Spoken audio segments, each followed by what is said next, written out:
Some local parents say it's an eyesore that poses a danger to children walking to school, and after a fire and daily trespassers, they turn to Action News for help. So what will it take to clean up this eyesore next door? When you ask, we investigate. Here's Action News reporter Michael Leparty. Windows are boarded up, the shell is burned out, and a pile of trash is spread along the side. It's not exactly home sweet home at the corner of Missouri Avenue and Stephanie Street in the southeast part of the valley. What do you want to see done to this property? Cleaned up and torn down. Jean Baldwin has lived nearby for about a decade. What does this do to the neighborhood? Makes it look worse than what it is. It's not that great of a neighborhood, and it makes it look really bad. People we spoke with say the three large structures on the property have become a hangout for the homeless. Neighbors say the corner building burned over the summer, and parents are worried because there's an elementary school just blocks away. To me, honestly, it's just danger for the kids. We met Martha Rivera walking her son home from school. She says the property has looked like this for several years. What would you like to see done to this property? Either knock down or clean it off. Neighbors tell me they're pretty disgusted by this huge pile of trash here, and for good reason. I mean, look at it. There's clothing, blankets, shoes in there, a wig, some graham crackers, you name it.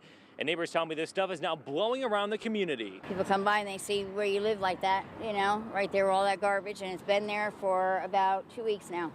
All that crap. With no owner on site, Action News called Clark County for answers. Turns out they're familiar with this property. Code enforcement says it boarded up one building this summer after the fire. We also tried to track down the owner. I'm a reporter over at Channel 13 in Las Vegas. We reached the owner's daughter by phone, who told us her mom no longer lives in town. The daughter blamed vandals and trespassers for the property condition. So you're saying your mom tried to fix up these properties out here, but people would still break in and vandalize them? She says that made the property tough to sell, but that could soon change. Within 24 hours after we first showed up, county code enforcement showed up, and they ordered crews to board up the structures on this property. The county put this notice on one building, deeming it unsafe. Another notice calls this other home in imminent danger. Code enforcement says the property has no working utilities. Crews unloaded lumber to board up the doors, and the county told the people inside to get out.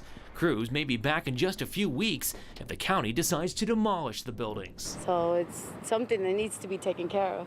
I asked the owner's daughter to pass along my phone number to speak with the owner, but never heard back. Code enforcement says the owner will have 35 days to respond to the notices. If not, the county will demolish the buildings and haul away the trash at the property owner's expense. Of course, we'll be watching and let you know what happens. Michael Leparty, Channel 13, Action News. And as always, if you have an ugly, rundown building in your neighborhood that nobody's cleaning up, let us know.